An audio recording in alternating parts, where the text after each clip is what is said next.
Bonjour. J'ai souvent des questions récurrentes au sujet des différences entre la SARL et la SAS. Des personnes qui souhaitent constituer une société hésitent entre ces deux formes de société. Alors il existe quand même quelques différences, de nombreuses similitudes mais des différences tout de même, et je vais vous en citer au moins 4 ou 5. Premièrement, le montant des charges sociales. Dans une SAS, le dirigeant a le statut de président et il est assimilé salarié, c'est-à-dire qu'il va cotiser au régime général. Donc, les cotisations sur sa rémunération seront plus importantes, de l'ordre de entre 50% et 70% à régler au niveau des charges sociales assises sur sa rémunération. Pour la SARL, dans une SARL, le dirigeant a le statut de gérant. Alors, s'il est gérant majoritaire, en tout état de cause, il aura le statut de travailleur non salarié. C'est-à-dire qu'il cotisera au RSI et il aura des charges sociales à payer comprises entre 35% et 55% de sa rémunération. Donc vous l'aurez compris, les charges sociales sur la rémunération sont moins importantes dans les SARL que dans les SAS. Toutefois, les prestations sociales ne sont pas les mêmes.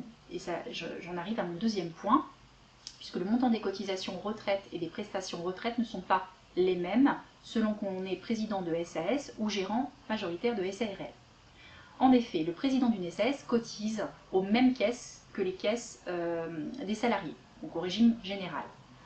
En conséquence, il aura des droits plus importants lorsqu'il demandera la liquidation de ses droits à la retraite, ce qui n'est pas le cas pour le gérant d'une SARL qui cotise au RSI.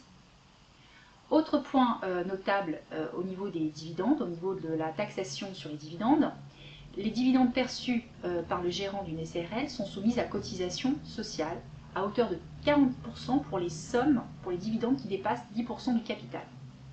En revanche, dans les SAS, les dividendes perçus par le président ne sont pas considérés comme de la rémunération et dans ces cas-là, il n'y a qu'un prélèvement, il y a des prélèvements sociaux à hauteur de 15% et demi seulement.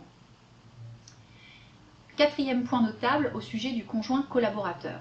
Donc, si vous avez envie de faire entrer votre conjoint dans la société, sachez que pour une SARL, il est possible d'opter pour le statut de conjoint collaborateur, ce qui permettra à votre conjoint d'avoir une couverture sociale. En revanche, pour les SAS, cela est impossible. On ne peut pas faire entrer son conjoint en tant que collaborateur dans la société.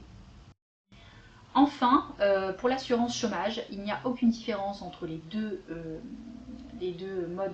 formes de société.